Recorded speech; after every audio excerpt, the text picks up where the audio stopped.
right, what's up everyone? Today we are doing some dirt work.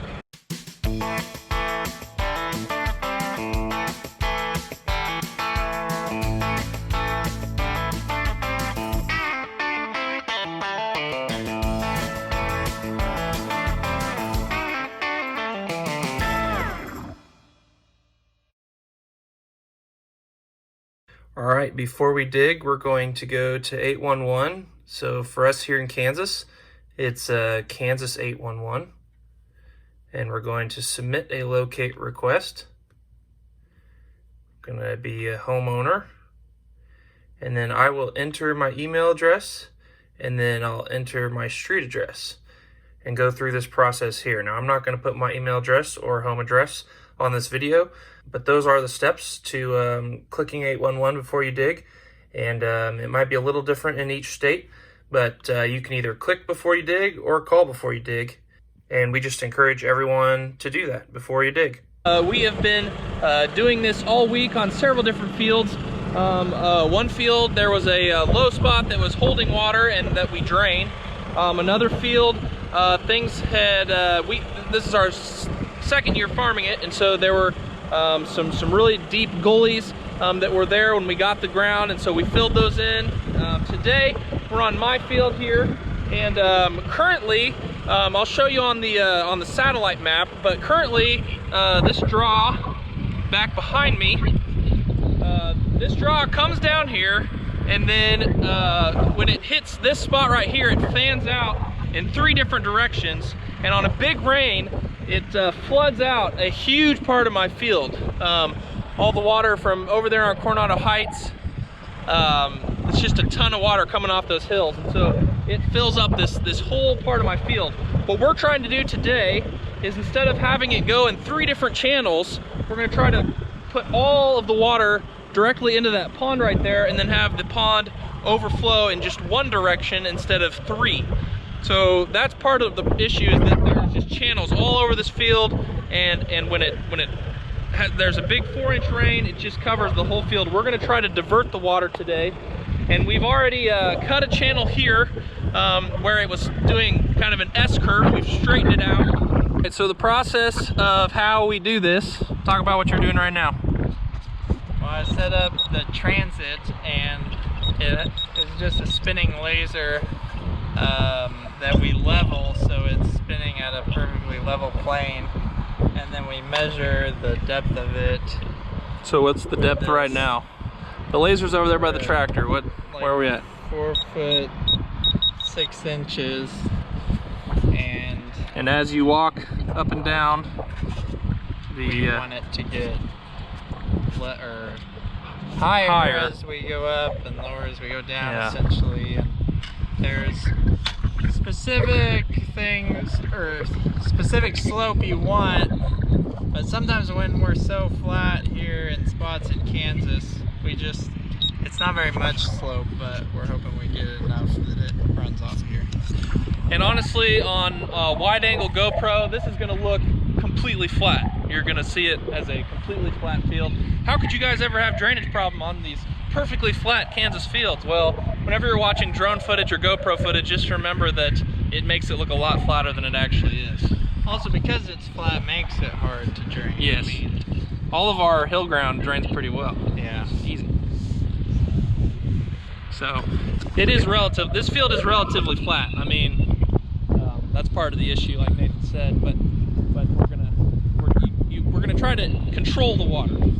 And so after Nathan measures with the transit and the laser and kind of finds the slope, then we use that tractor over there with a chisel plow behind it to loosen the soil, and then we use the M7 and the dirt machine over there to pick the soil up and move it to where we want it to be.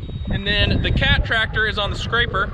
It can actually move just as much, if not more, dirt as the dirt machine, because that cat is so powerful. It can just pull all sorts of dirt around.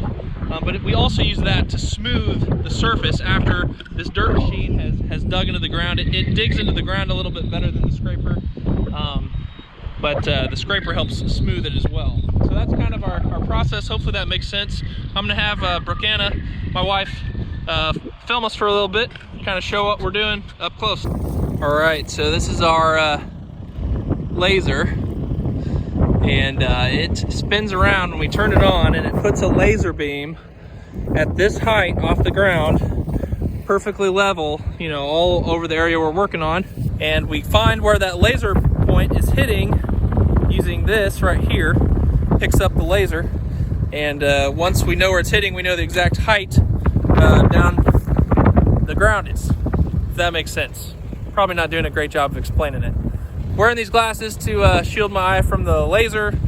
Nathan wasn't earlier, but he just doesn't look directly at the laser. He looks away from it and just lets this find the laser.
So you can see on the right side of the cat tractor is our ridge, on the left side of the cat tractor is our channel where the water is going to go. So we're building up this ridge right in front of me. So I'm dumping this dirt right here on the ridge, and we don't want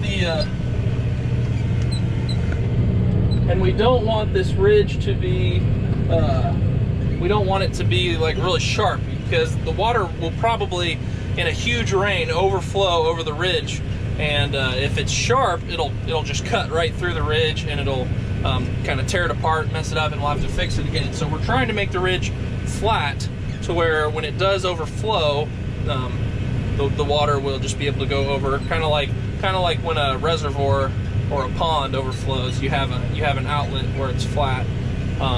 Because on this field, my goal is to reduce the flooding on a 2-inch rain to where it only drowns out, you know, a tiny little bit of the crop here.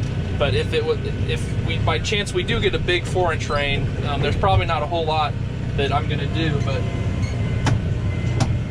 in the past 4-inch rains were pretty uncommon. But we've had, I think, 4-inch rains, four 4-inch rains on this field since I moved here. But hopefully that won't continue.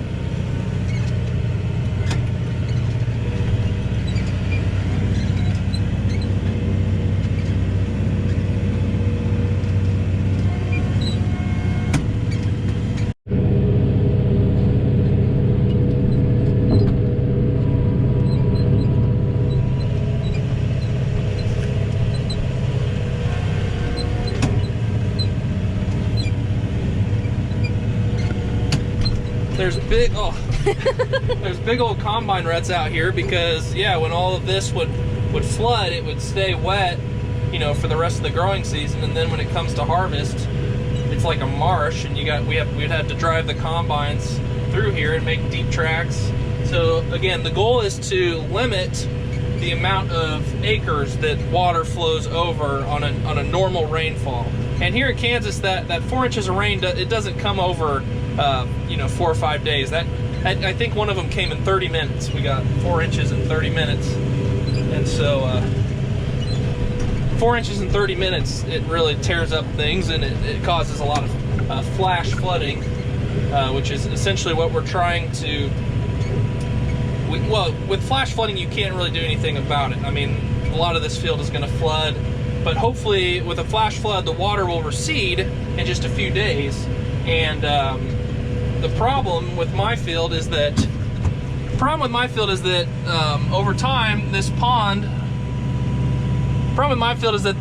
overflows between here and the highway on every single rain event that we get. Like a 2-inch rain or a 1-inch rain will flood this whole area, and I won't be able to grow crops there. We've built a berm right on the east side of this pond to keep the water going that way instead of going out all the way over here. On a 4-inch rain, this whole area is gonna be covered, and there's nothing I can do about that. But the goal is to keep the water in this channel coming down from Coronado Heights, keep it here into the pond and out to the driveway and over to the creek. That is the goal, instead of having it spread all over the place on just a simple normal rain. And then we just gotta hope that we don't get these 4-inch rains in 30-minute events. Way to blame the dirt machine. Yeah.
All right, it's a few days later. We got our first rain since September. If you've been following our page, you know that we had rain in mid-July, had great rain up to the middle of July, and then the rain shut off. We got one rain in September, and then now it's been all the way till almost the end of November. We finally got another rain a couple nights ago, but we finished this dirt work, and this rain may not have tested out this dirt work because the ponds are empty because it's been dry for so long. But over the winter, once that pond fills up, we'll be able to see how all this flows and how it comes off Coronado Heights. So looking forward to seeing if all of our work paid off and if it worked. But it was a fun project. I'm looking forward to seeing the results. Hope you guys enjoyed the video. Remember to click 811 or call 811 before you dig. And please subscribe if you enjoyed what you saw today. And leave us a comment if you have any questions. Thanks for watching. Oh, and before I let you go, there is a new Peterson Farm Bros parody music video to be released next Saturday, December 5th, called Highway to Sell. So make sure to check that out on our Peterson Farm Bros YouTube page. Thanks for watching, everyone. See you next time.